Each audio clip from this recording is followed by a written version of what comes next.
আমাদের প্রত্যেকের একটা প্রত্যেক দিনের রুটিন আছে এবং এই রুটিনটা মোস্ট অফ দ্য মানুষ সারা জীবন ফলো করে যায়। আমরা ওই রুটিনটা ফলো করি নানান কারণে, আমাদের জীবন এবং জীবিকার জন্য। কেউ সকালবেলা উঠে ঘরের কাজ করে, কেউ অফিসে যায়, কেউ কলেজে যায়, কেউ নানান কাজে যায়, কেউ ঘুরতে যায়। কিন্তু এই যে রুটিনটা আপনি ফলো করছেন সেটা আপনি আপনার দরকারে ফলো করছেন, কিন্তু এমনও তো হতে পারে কেউ আপনার এই রুটিনটাকে ফলো করছে, খাতায় লিখছে এবং হুবহু আপনার পুরো প্ল্যানটা সে কোথাও না কোথাও ক্র্যাক করেছে এবং সেই ক্র্যাক করার পিছনে একটা ইভিল প্ল্যান আছে। সে শুধুমাত্র একটা সুযোগ খুঁজছে আপনার জীবনটাকে ওলট পালট করে দেওয়ার জন্য।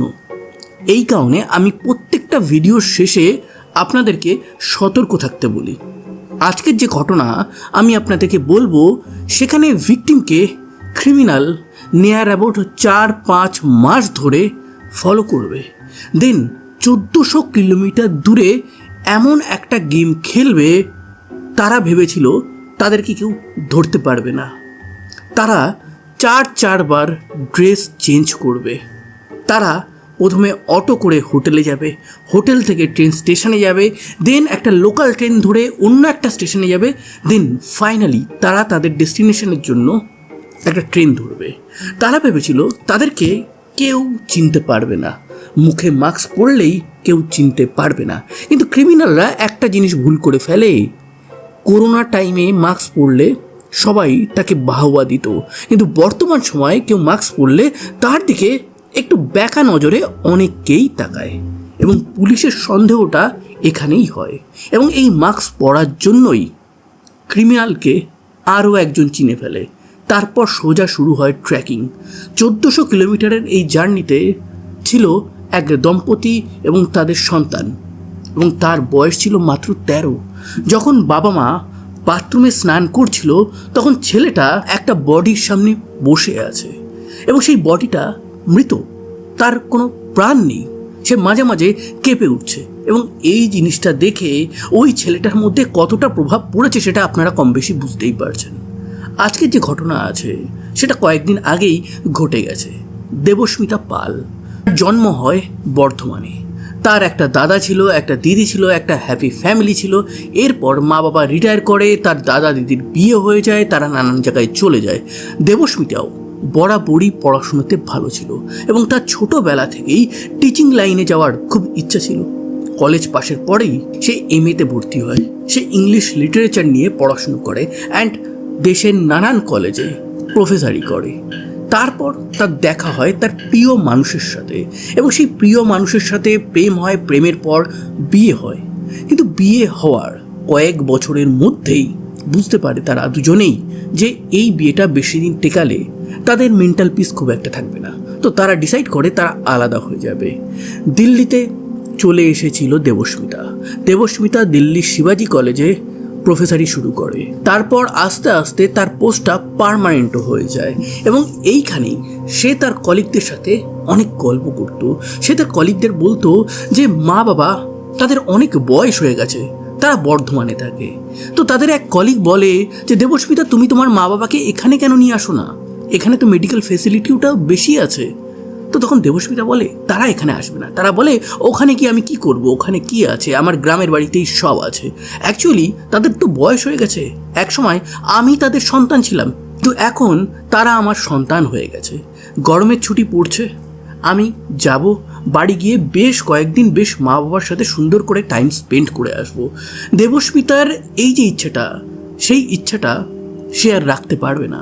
সে আর তার মা বাবার সাথে কথা বলতেও পারবে না। তার কারণ তার শেষ দিন নিয়ার অ্যাবাউট চলে এসেছিল। তার কারণ কি, তার রুটিন নিয়ার অ্যাবাউট জানুয়ারি মাস থেকে কেউ ফলো করছিল এবং সেটা গিয়ে এন্ড হবে জুন মাসের 4 তারিখ। এই জুন মাসের 4 তারিখে তার ফ্ল্যাটে এসে নক করবে এবং সে যখন দরজা খুলবে তখন সেই ব্যক্তিরা তাকে 1 ব্যাগ টাকা অফার করবে। কিন্তু এই টাকার অফারটা দেবস্মিতা সঙ্গে সঙ্গেই রিজেক্ট করে দেবে। দেন তো মানুষগুলো চেঞ্জ হয়ে যাবে, তাদের অ্যাটিটিউড চেঞ্জ হয়ে যাবে এবং তারা তাদের সন্তানের সামনেই এমন একটা ঘটনা ঘটাবে যেটা কল্পনার বাইরে। যাই হোক, দেবস্মিতার কথায় ফিরি। দেবস্মিতা, তার জীবনে ডিভোর্স রানিং চলছিল। তার হাজব্যান্ড চলে গেছিল অন্য শহরে। মোস্ট অফ দ্য টাইম তার হাজব্যান্ড ব্যাঙ্গালোর এবং পুনেতে থাকতো। সে মোস্ট প্রবাবলি আইটি কোম্পানিতে হয়তো চাকরি করে, তো তার ফ্রিকোয়েন্ট যাতায়াত ছিল পুনে আর ব্যাঙ্গালোরের মধ্যে। এদিকে দেবস্মিতা আছে দিল্লিতে, সে কলেজে প্রফেসরই করছে, সুখেই আছে। কলেজে যত এক্সট্রা কারিকুলার অ্যাক্টিভিটিস আছে নিজে পার্টিসিপেট করতো এবং অন্যান্যদের উৎসাহিত করতো। বাঙালিরা যেখানেই যাবে সেখানে কালচারাল ইভেন্টে পার্ট নেবে না, এটা কখনো হয় না। তো এই ক্ষেত্রেও সেই জিনিসটাই প্রতিফলিত হয়। 1 তারিখ বর্ধমান স্টেশন থেকে এক ব্যক্তি ট্রেনে উঠবে দিল্লি যাওয়ার জন্য। 1400 কিলোমিটারের রাস্তা, নিয়ার অ্যাবাউট 28 ঘন্টা পর নেক্সট ডে 2 তারিখ সে দিল্লি নামে এবং দিল্লি নেমে সে সোজা একটা হোটেলে রুম নেয়। সেখানে ব্যাগপত্র রেখে চুপচাপ একটা অটো করে একটা অ্যাপার্টমেন্টের সামনে যায় এবং সেই অ্যাপার্টমেন্টের সামনে সে বেশ খানিকক্ষণ ঘোরাফেরা করে। দেন ওখান থেকে আবার রিটার্ন করে চলে আসে। তার কাছে আছে 100টা জামা, পারফিউম, দামি দামি ঘড়ি এবং এই সমস্ত কিছুর পিছনে অনেকগুলো কারণ আছে। সে কাউকে একটা ফোন করে বলে যে ম্যাডাম, আমরা দিল্লিতে এসেছিলাম, একটু কথা বলার ছিল। তখন উল্টো দিকের মানুষটা তাকে ইনভাইট করে, তোমরা কালকে আসো না, ছেলেটাকেও নিয়ে এসো। দেবস্মিতার ফোনে তার দিদি যে দিল্লিতেই থাকে সে বারবার ফোন করছিল, কিন্তু দেবস্মিতা ফোনটা ধরছিল না। মোস্ট অফ দ্য টাইম যদি দেবস্মিতা ফোনটা মিস করে 1-2 ঘন্টা পর সে ফোন ব্যাক করে। কিন্তু 5 জুন তার দিদির মনে কোথাও না কোথাও একটা সন্দেহ হয়, কেন বোন ফোন ধরছে না। সে সঙ্গে সঙ্গে চলে যায় তার যে বোন আছে তার অ্যাপার্টমেন্টে। বারবার দরজার সামনে দেবস্মিতা করে ডাকার পরেও দেবস্মিতা যখন দরজা না খোলে তখন সে সোজা পুলিশকে ডাকে। পুলিশ আসে, দরজা ব্রেক করে এবং সবাই যখন রুমে এন্ট্রি নেয় দেখে যে ড্রয়িং রুমে দেবস্মিতা মৃত অবস্থায় পড়ে আছে। তার হাত কাটা এবং মাথায় একটা বড় আঘাত আছে, সামনে কিছু জলের গ্লাসও আছে। ব্যাপারটা বেশ কনফিউজিং। পুলিশ সবাইকে বার করে দেয়। দেবস্মিতা দিদিকে জিজ্ঞাসা করে যে আপনার বোনের কি এখানে কোনো শত্রু আছে? তখন দেবস্মিতা দিদি সে কি বলবে, সে জাস্ট তার বোনের ডেড বডি দেখছে। এই ডেড বডি দেখার পর সে কি আর বলতে পারে যে হ্যাঁ এই শত্রু ওই শত্রু আছে? তাকে সাইড করা হয়, তাকে শান্ত করা হয়। পুলিশ নিজের ইনভেস্টিগেশন শুরু করে। ভারতে কোথাও কোনো এক্স ওয়াইফ মরলেই সঙ্গে সঙ্গে আগে হাজব্যান্ডকেই সন্দেহ করা হবে। হতে পারে সেই হাজব্যান্ড 500, 1000, 10,000, 50,000 কিলোমিটার দূরে আছে, ইভেন পৃথিবীর বাইরে থাকলেও তাকে সন্দেহ করা হয়। যাই হোক, এই ক্ষেত্রেও সন্দেহ করা হয়। পুলিশ সোজাসুজি এই দেবস্মিতার যার সাথে ডিভোর্স হচ্ছিল, মানে এক্স হাজব্যান্ড, তার সাথে কথা বলে। সে বলে যে স্যার আমি এই সময় তো পুনেতে আছি, তো আমি দিল্লি যাব কি করে? তারপরেও পুলিশ ভাবে যে হতেই পারে সুপারি কিলার দিয়ে এই ঘটনা ঘটিয়েছে। কিন্তু পুলিশের মনে আর একটা সন্দেহ জাগছিল, সেটা হচ্ছে রুমে কোনো ফোর্স এন্ট্রি নেই। তার মানে দেবস্মিতা চেনা জানা কেউ এসে এই কর্মকাণ্ড ঘটিয়েছে। যদি সুপারি কিলার এই ঘটনা ঘটিয়ে থাকে দেন তারা এর মধ্যে কেন ঘটালো? তাদের কাছে তো বাইরে 1000টা অপশান আছে। দেবস্মিতা এখানে তো দরজা খুলবে না, কিন্তু এই ক্ষেত্রে দরজা খুলেছে। তো সেই ক্ষেত্রে সুপারি কিলারের ব্যাপারটা তারা এখান থেকে রুল আউট করে দেয়। হাজব্যান্ডের ব্যাপারে তারা রিটার্ন করে যে হাজব্যান্ড নিজেই এসেছে। এবার হাজব্যান্ড কী করে আসতে পারে? ফ্লাইট করে, ট্রেন করে, সেগুলো সব চেক করা হয়, সিসিটিভি সমস্ত কিছু চেক করা হয়। হাজব্যান্ডের উপর যতটা সন্দেহ করা হয়েছিল তার এগেনস্টে কোনো প্রমাণই পুলিশ তেমনভাবে জোগাড় করতে পারছিল না। দেন পুলিশ ডিসাইড করে ওই এনক্লেভে যতগুলো সিসিটিভি ক্যামেরা আছে সেগুলো এক এক করে তারা দেখবে। তারা 200 জনকে জিজ্ঞাসাবাদ করে, যাদেরকে সিসিটিভিতে মোটামুটি দেখা গেছিল। তাদেরকে জিজ্ঞাসাবাদ করার পর মাত্র 3 জন বেঁচে থাকে, যারা জুন মাসের গরমে, মানে প্যাচে গরমে মাস্ক পরে, মানে একজন মাস্ক পরে গেছিল, তার কোনো খোঁজ পাচ্ছে না।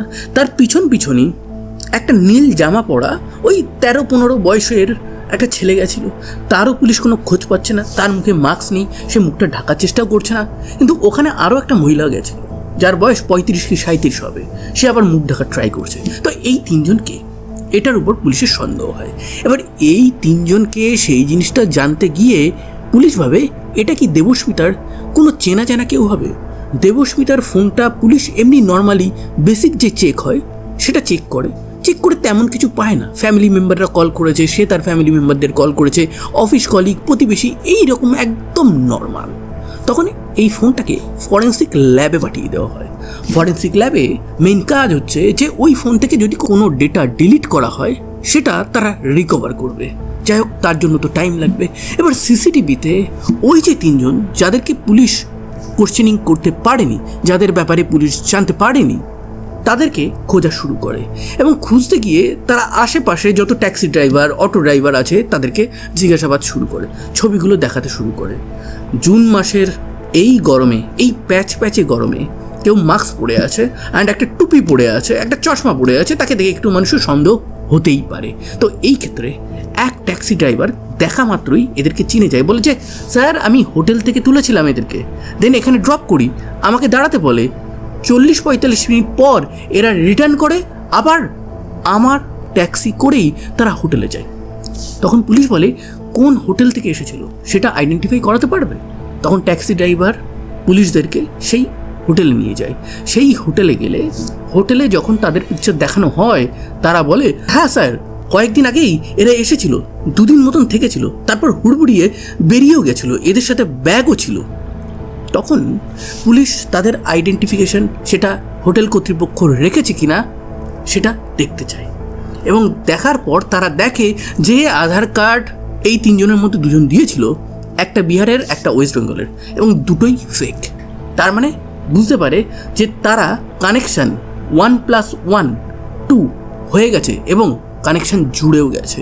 কিন্তু এরা কারা সেটা এবার পুলিশকে খুঁজতে হবে। পুলিশ মেনলি সিসিটিভি দেখবে, তার সাথে সাথে এরা তো এখানে যেমন আধার কার্ড দিয়েছিল, প্রুফ ডিটেল দিয়েছিল, তার সাথে সাথে ফোন নাম্বারও দিয়েছিল। পুলিশ ফোন নাম্বারগুলো চেক করে।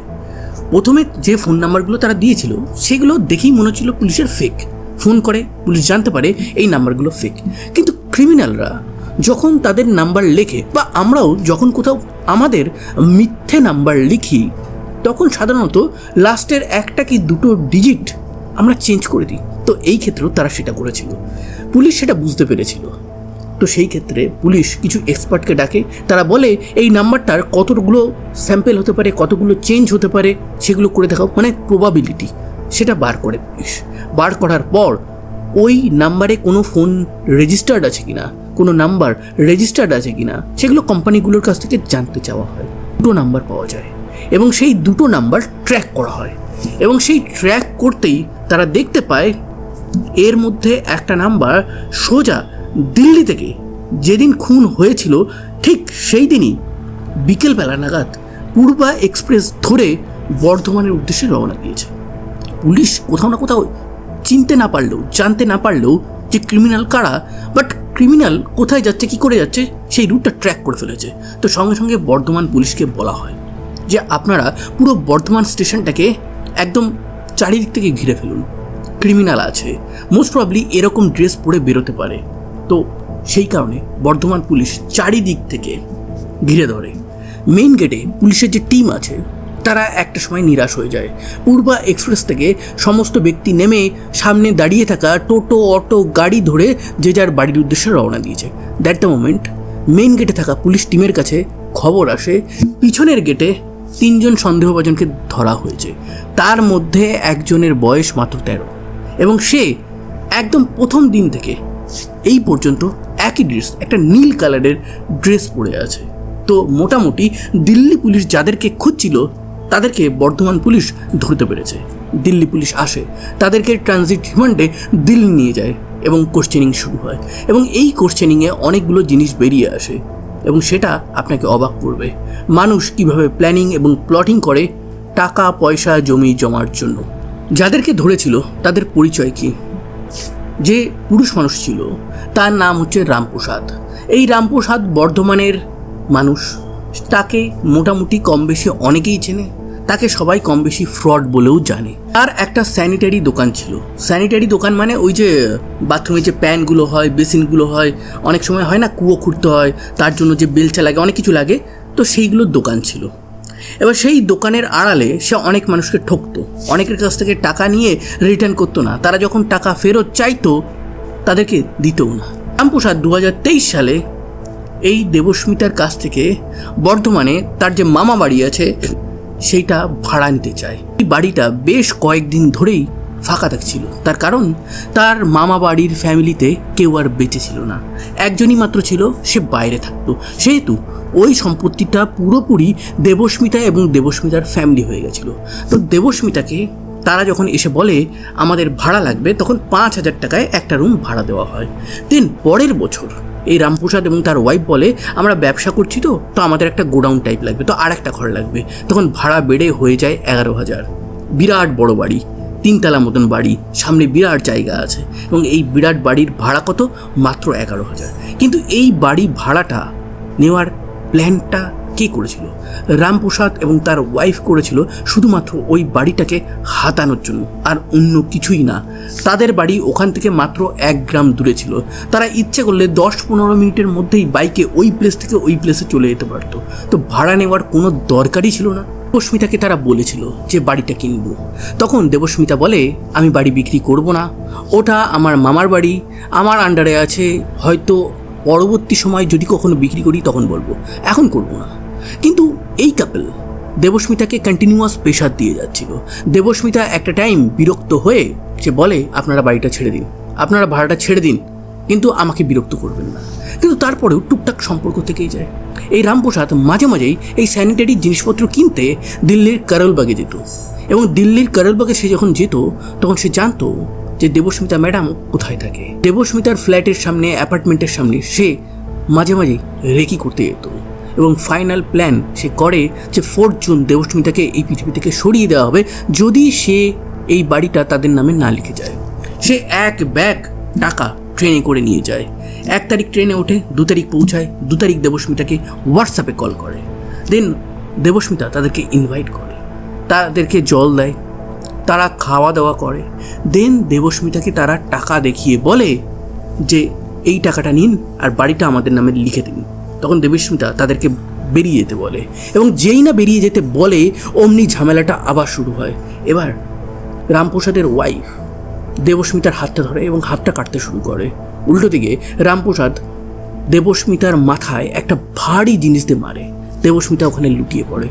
এবার যে সাদা ড্রেস পরে রামপ্রসাদ তার ওয়াইফ এসেছিল তাদের সাথে তাদের সন্তানও ছিল, সন্তানকে ওখানে বসিয়ে তারা বাথরুমে যায়, ড্রেস চেঞ্জ করে, স্নান করে বেরিয়ে চুপচাপ অন্য রাস্তা থেকে বেরোয়।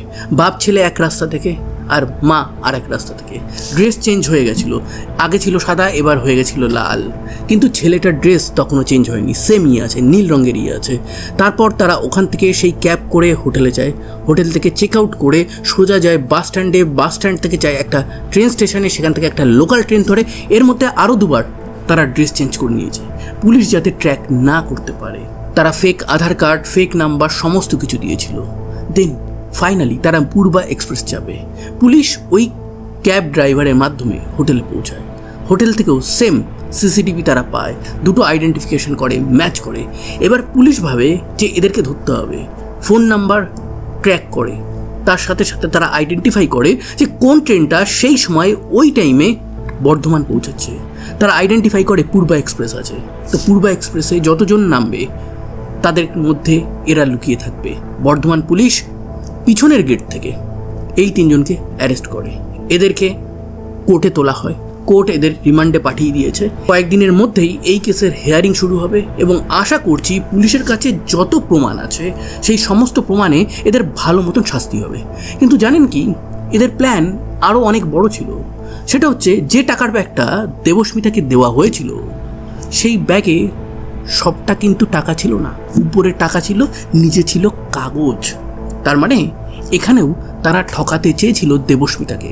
তারা ভেবেছিল দেবস্মিতাকে মারলে দেবস্মিতার খোঁজ কেই নেবে, বুড়ো মা বাবা আছে, হয়তো ওদেরকেও মারার কোনো না কোনো প্ল্যান করে রেখেছিল। যদিও পুলিশ তদন্তে এই ব্যাপারটা জিজ্ঞাসা করেছে কিনা সেটা আমার জানা নেই, কোনো নিউজ পেপারেও পড়িনি। এদের ব্যাগের মধ্যে নিয়ার অ্যাবাউট 100টার মতো জামা, অনেক পাসপোর্ট, অনেক কার্ড, অনেক ঘড়ি, আরও অনেক কিছু, মানে রূপ চেঞ্জ করার জন্য পাওয়া যায়।